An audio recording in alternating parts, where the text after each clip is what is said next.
오순절이죠. 다시 한번 여러분들이 유쾌 통쾌 상쾌한 목소리로, 기쁜 목소리로 거룩하게 한번 외쳐보시겠습니다. 자, 한번 읽어보세요. 시작. 하나님이 오른손으로 예수를 높이심에 그가 약속하신 성령을 아버지께 받아서 너희가 보고 듣는 이것을 부어주셨느니라. 예수 부활하셨습니다. 네, 사망의 권세가 사라졌습니다. 지금 예수님께서는 하늘에 올라 하나님의 오른편에 앉아 계시는데, 예수님은 약속하신 성령을 아버지께 받으셔서 사도행전 2장의 배경대로 여러분이 방금 보고 들은 대로 우리에게 쏟아 부어 주셨습니다. 오늘은 성령 강림절 예배로 드리고 있습니다. 성령 강림절은 어떤 날입니까? 여러분, 얼마나 성경 지식을 알아야 그런 걸 알 수 있을까요? 오늘은 그런 생각할 필요 없습니다. 그냥 오늘 듣는 설교가 여러분의 것 전부예요. 그러니까 초등학교 1학년이 들어도 알 수 있고, 100세 되신 어르신이 들어도 그냥 알 수 있고, 그렇게 간단하고 단순하게 여러분들의 이 홍가, 영가 및 간절과 골수가 찔러 쪼개어지고 여러분의 가정과 영혼과 범사가 강건하게 될 것이고, 그리고 잉태의 축복이 함께 할 것입니다. 성령 강림절은 예수님 부활 후에 최초로 성령을 받았던 날이에요. 그래서 성령 강림절이란 최초로 성령을 인류가 받은 날을 기념하는 날이죠. 그래서 사도행전 2장 1절에 보면 오순절 날이 이미 이름에 그들이 다 한 곳에 모였더니 예수님께서 잡히시던 밤, 그 밤이 바로 유월절입니다.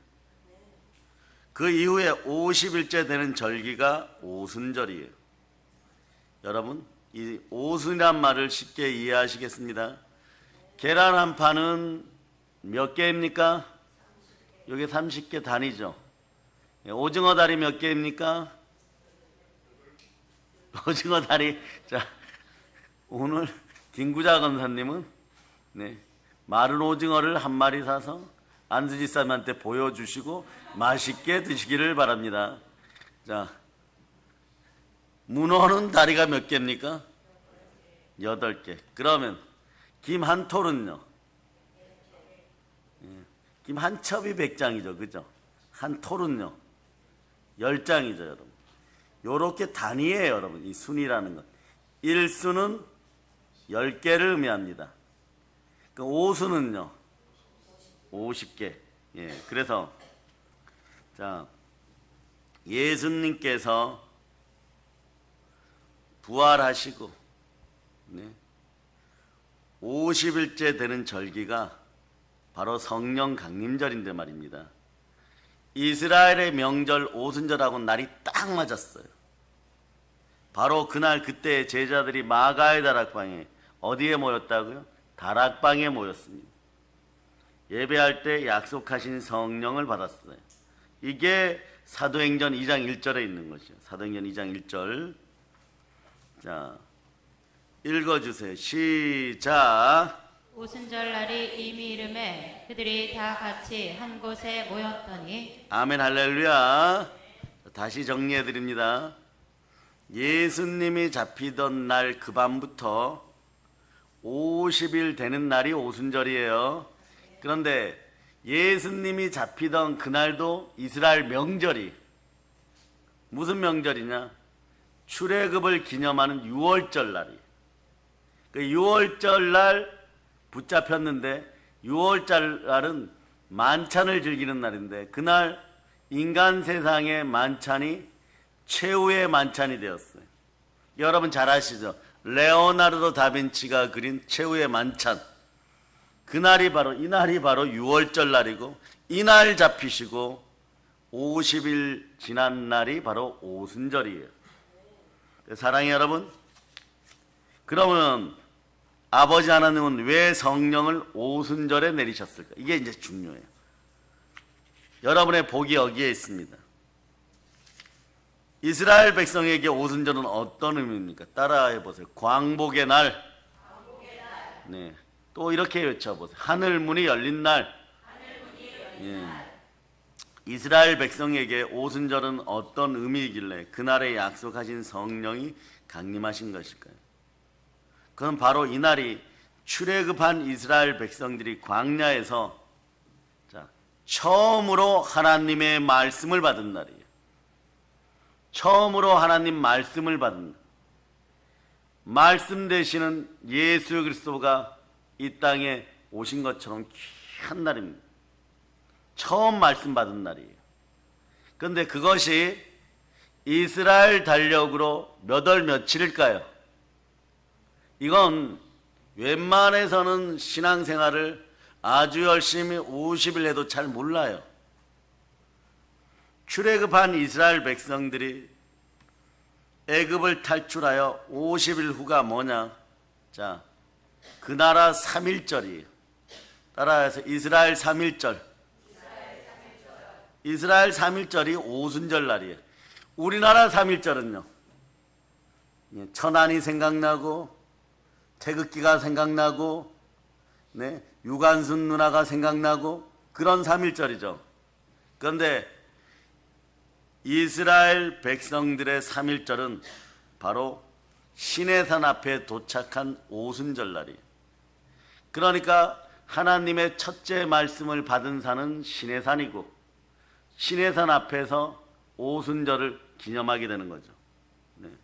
출애굽한 이스라엘 백성들이 출애굽 50일 후 3월 1일 3월 첫째 날에 시내산에 도착했습니다. 그래서 그날을 오순절이라고 부르는 것이에요. 자, 출애굽기 19장 1절 이 한 구절이면 돼요, 여러분. 자, 출애굽기 19장 1절 시작. 이스라엘 자손이 애굽 땅을 떠난 지 3개월이 되던 날 그들이 시내 광야에 이르니라. 이스라엘 자손이 이집트 땅에서 나온 뒤 셋째 달 초하는 날 바로 그날 그들이 시내 광야에 이르렀다는 것이. 아멘 할렐루야. 거기서 하나님은 이스라엘 백성들에게 자신을 드러내시고 친히 말씀을 주십니다. 이것도 출애굽기 20장 1절 앞부분을 읽어보시면 돼요. 20장 1절 시작. 하나님이 이 모든 말씀으로 말씀하여 이르시되. 자, 하나님이 이 모든 말씀으로 일러 가라사대. 오순절은 말씀 먹는 날이에요.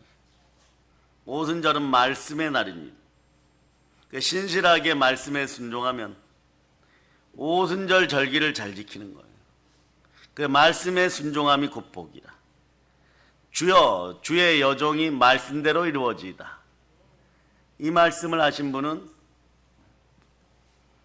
예수 그리스도의 육신의 어머니 마리아예요. 자, 예수님이 오시기 전에 마리아는 아담으로부터 시작해서 아브라함, 이삭, 야곱, 다윗 그리고 족보를 따라 이렇게 쭉 태어나고 그리고 요셉의 아내가 되기 위해 준비하는 정혼자 마리아죠. 처녀 마리아죠. 그러나 여러분 하나님 입장에서 보면 그때 인간들은 본질적으로 진노의 자녀들, 일명 원죄 가운데 있는 진노의 자녀들, 죄인들이죠. 처녀 마리아라고 할지라도 여기서 벗어날 수는 없습니다.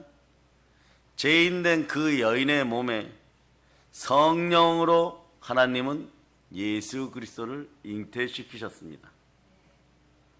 처녀 마리아는 그 순간에 의인입니까? 죄인입니까?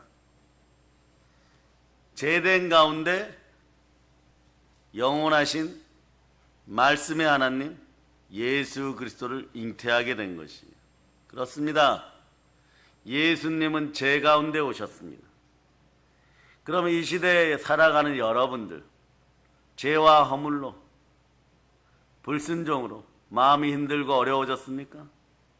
또 태어나기를 우상 잔뜩 숭배하는 집안에 태어나서 처음에는 우상들의 특징은 이런 것이 있어요.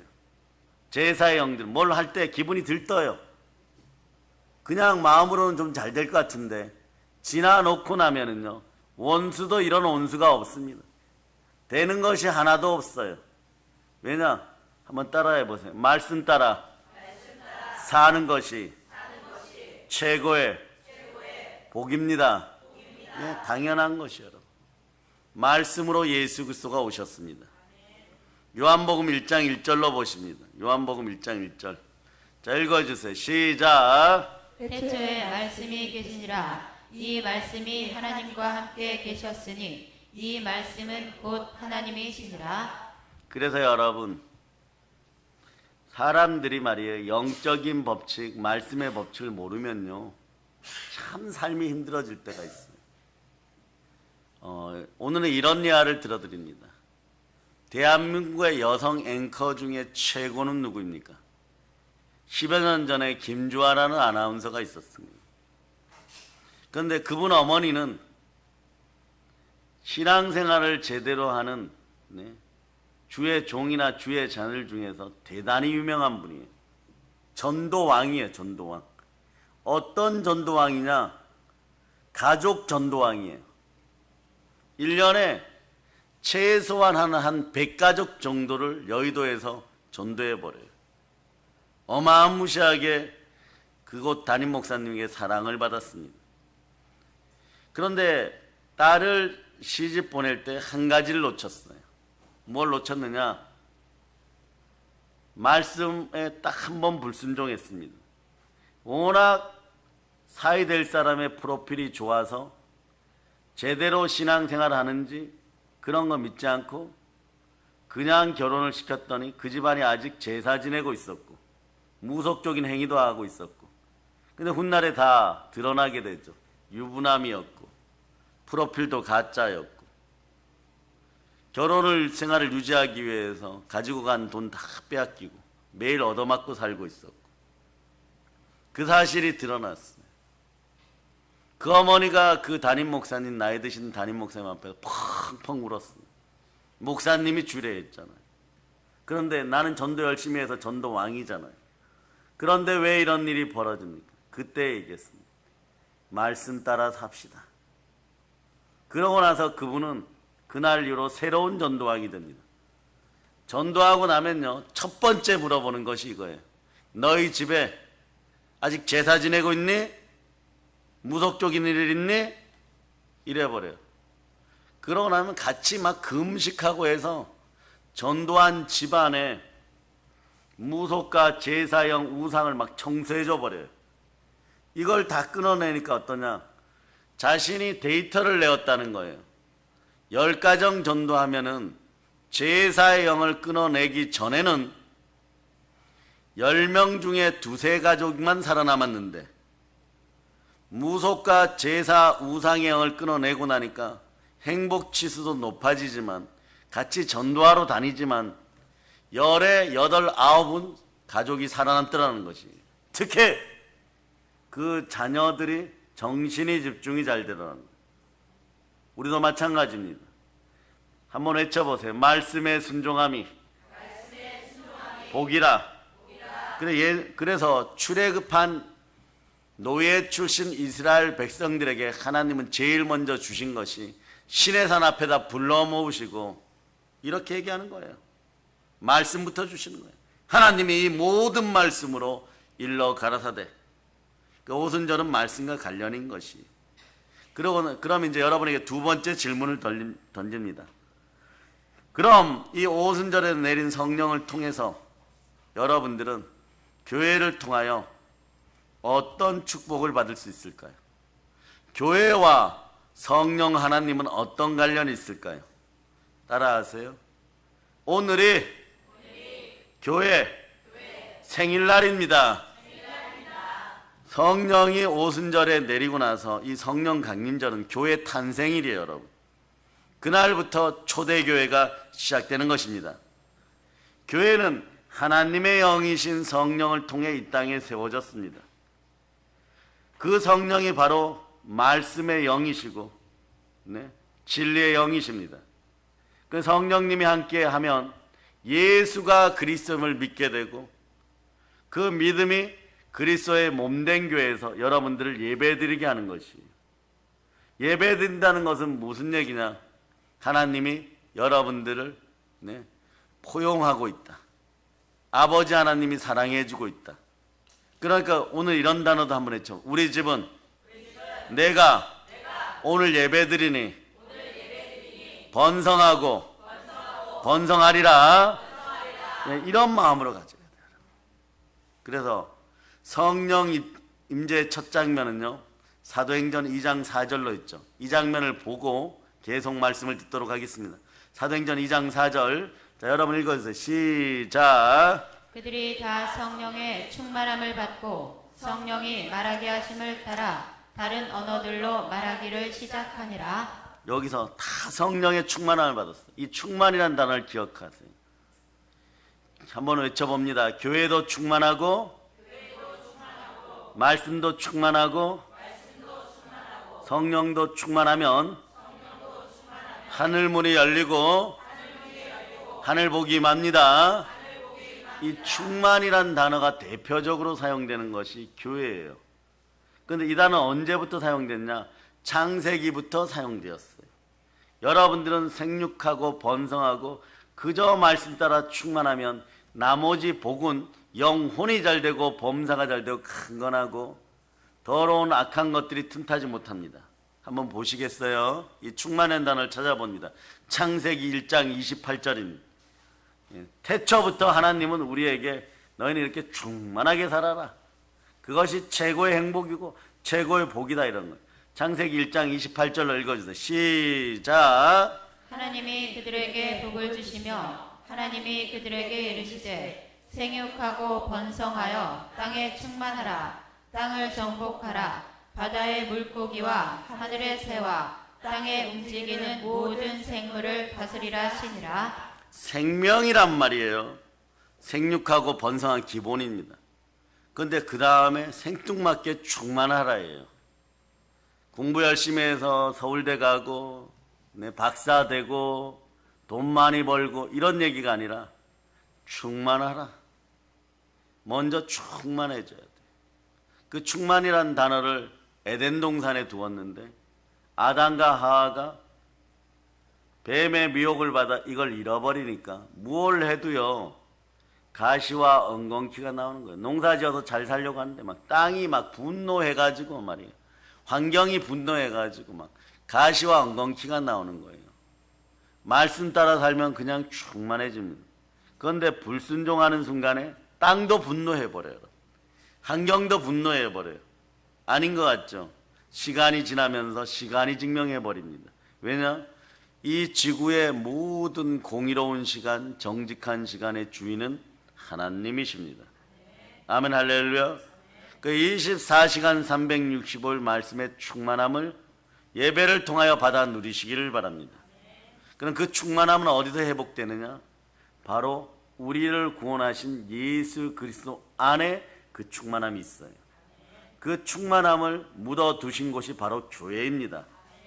그래서 에베소서 1장 21절로부터 23절 보세요.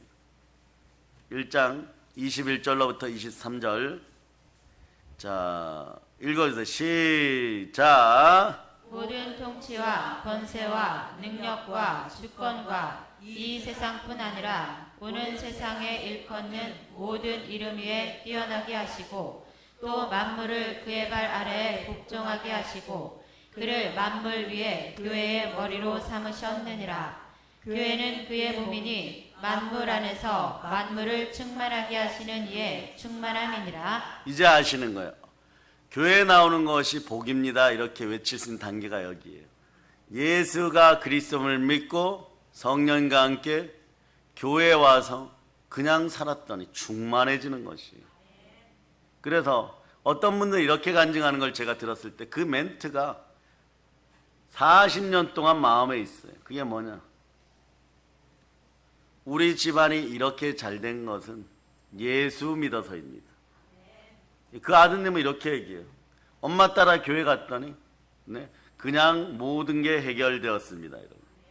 그 이유를 이제 아시겠죠? 충만함은 하나님의 성전 교회 안에 있는 것이에요. 아멘, 할렐루야. 그러니 오늘 사도행전 2장 4절도 보세요. 다 성령의 충만함을 받고 이러니까 충만함을 받으니까 성령이 말하게 하심을 따라 다른 언어들로 말하기 시작한, 다른 언어들로 이렇게 돼 있어요. 여기서 우리가 아는 것은 여러분 방언과 함께 그 당시에 여러 나라 전 세계에서 사용되는 말이 마가의 다락방에 성령님이 임할 때 다 터져 나왔다는 것이. 영어를 전혀 못하던 사람들이 막 영어로 방언하는 것, 요걸 대신방언이라 그래요. 대신방언. 네? 막 터져 나오기 시작하는 거예요. 그런데 사람에게는 어떻게 들리냐? 자기 언어로 들리죠.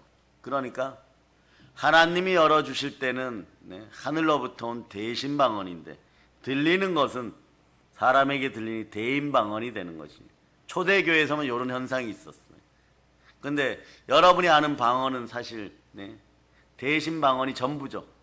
하나님께 아뢰는 방언, 그런 방언이죠. 그런데 이것이 얼마나 대단한 역사이냐 그러면, 사람들이 불순종할 때는 자기 힘으로 무엇을 할 수 있다고 하여서 바벨탑을 자꾸 쌓아 올라요. 올리면서 이렇게 생각하는 거죠. 저 꼭대기에서 살면, 바벨탑 펜트하우스에서 살면 홍수가 나도 나는 절대 죽지 아니라 이러는데, 그러고 하나님 한번 홍수로 저를 쳐보세요. 저는 저 위에서 부귀영화를 누리고 살겠습니다 이러는데, 바벨탑이 다 쌓아져 갈 때, 그 인생은 이런 것이에요. 허무해집니다. 자꾸 쌓아 올라가면서 막 독립운동하는 것처럼 막 감동도 하고 감격도 하는데, 사람은요 말씀에 순종할 때 참된 감동과 감격이 오는 것이에요. 근데 그런 역사가 딱 일어났을 때 성삼위 하나님이 내려와서 언어를 흐트러 버리니까 혀가 꼬여가지고, 그 다음부터는 서로 사랑한다, 뭐 의리가 넘친다 이랬다가 고양이와 개처럼 서로 싸우는 사이가 되어서 저 때부터 전 열방의 민족이 흐트러지는 것이에요.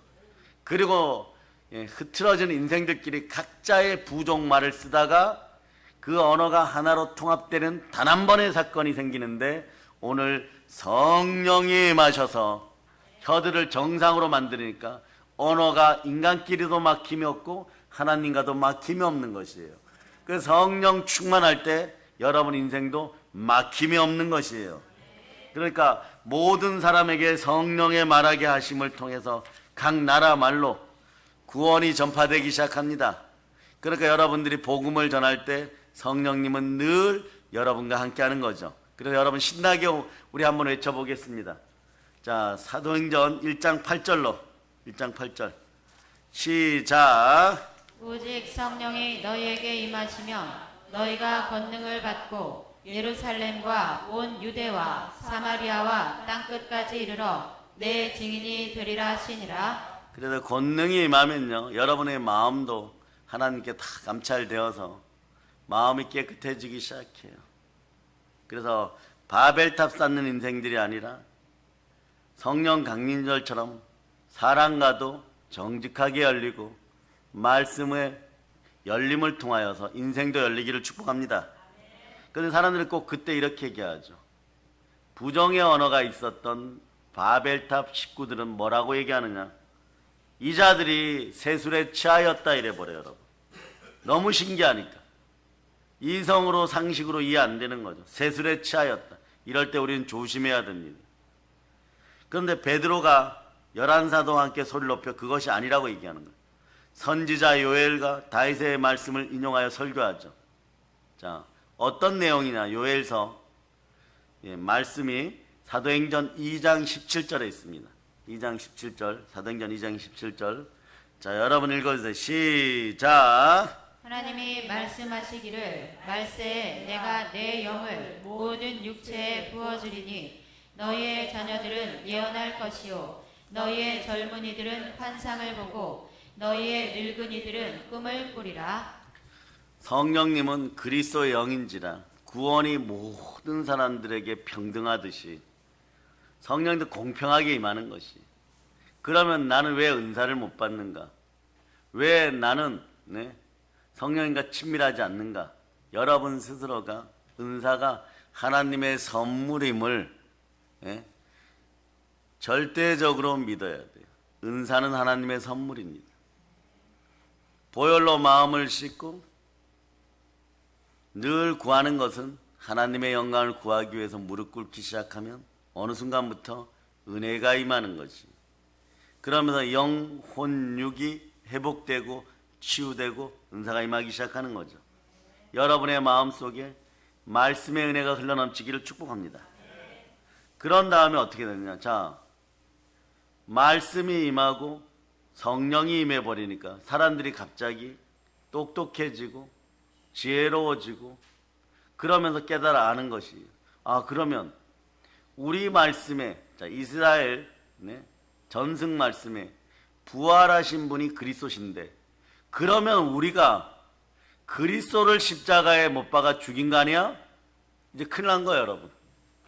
이제부터는 아무리 잘해도 이스라엘 민족 전체는 지옥 갈 수밖에 없는 거예요, 여러분. 여러분도 그러죠. 어떤 죄를 짓고 나면 형벌에 대한 두려움이 다가오고 양심의 가책이 있을 때 나 끝난 거 아니야? 이 순간인 거예요. 그러나 기억하세요. 예수님은 처음부터 죄 가운데 잉태되었어요. 그 죄를 넘어서는 아름다움이 십자가에 있었습니다. 보혈 아래는 예수 그리스도의 향기가 있습니다. 말씀을 받은 베드로는 이미 성령으로 이걸 해결할 방법이 있었어요. 세상이 해결할 수 없다, 다 넘어졌다 이럴 때 신랑 되시는 마라나타 예수 그리스도를 바라보시기 바랍니다. 그 안에 해결점이 있습니다. 그 해결점이 사도행전 2장 37절이에요. 여러분 한번 읽어주세요. 시작. 그들이 이 말을 듣고 마음에 찔려 베드로와 다른 사도들에게 물어 이르되 형제들아 우리가 어찌할꼬 하거늘. 이 사람들, 이 패역한 이스라엘 사람들이 성령의 말하게 하시는 말씀을 듣고 그 마음과 영혼이 움직여 회개하는 것이에요. 말씀의 영은요, 성령의 검이라 그러죠. 성령의 검은 누구부터 찌르냐? 나부터 찔러요, 여러분. 사람의 혼과 영과 및 간절과 울수를 찔러 쪼개요. 여러분, 세상을 살다 보면 재밌는 사람들 많이 만나죠. 산에 20년 있었습니다.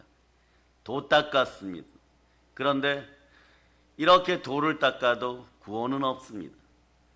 그런데 여러분들이 성령이 임하면 30년, 40년, 아니 100년을 산 사람들보다 십자가의 도가 더 빨리 임해버리는 거예요.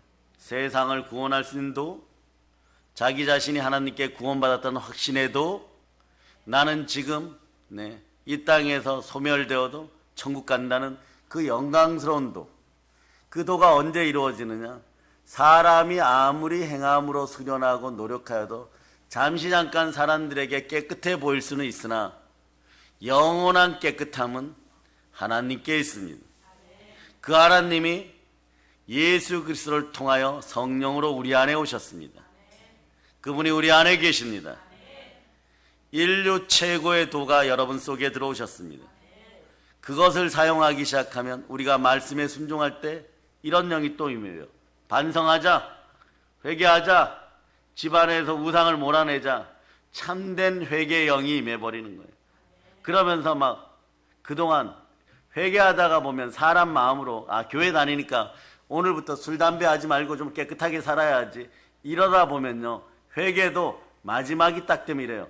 요거 회개하면 지금 내가 자동차 끌고 누리고 이러는 거 못 누리는 거 아니야? 이러면서 회개에 담이 생겨버려요.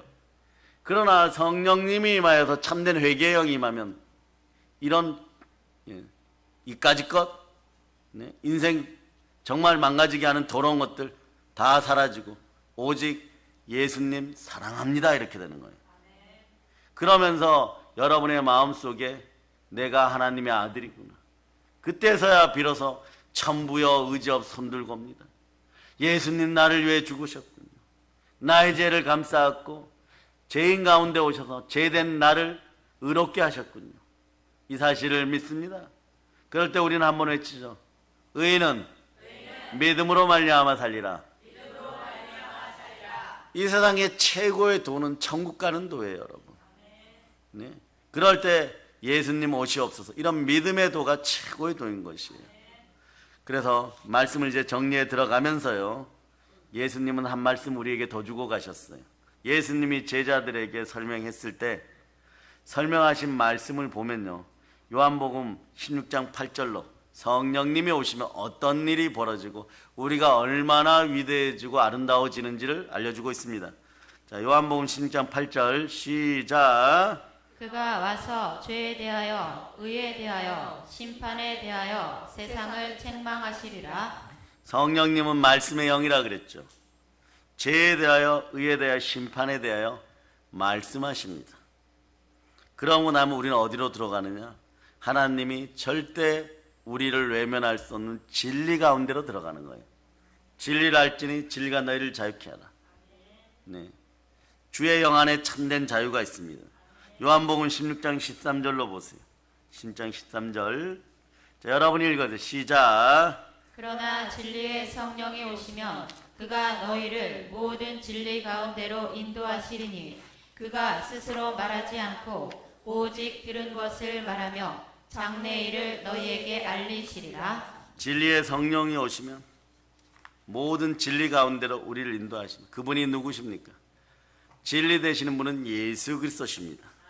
진리란 세상이 말하는 그런 진리가 아니라 말씀으로 오신 예수 그리스도를 말씀하는 거예요. 이제 우리가 교회 다니는 복을 누릴 수 있습니다. 진리가 우리에게 임했습니다. 대한민국, 경기도, 그 중에서도 오산, 그 중에서도 오산의 변두리에 있는 외산미동, 사랑의 능력교회, 진리의 영이 임하신 것이 말씀이 임하였습니다. 그러므로 우리는 이런 음성에 아멘합니다. 귀 있는 자는 성령이 교회들에게 하시는 말씀을 들을지어다. 아멘 할렐루야. 성령님은 부활의 하나님, 임마누엘의 하나님, 예수 그리스도의 영이십니다. 언제나 우리와 함께 하십니다.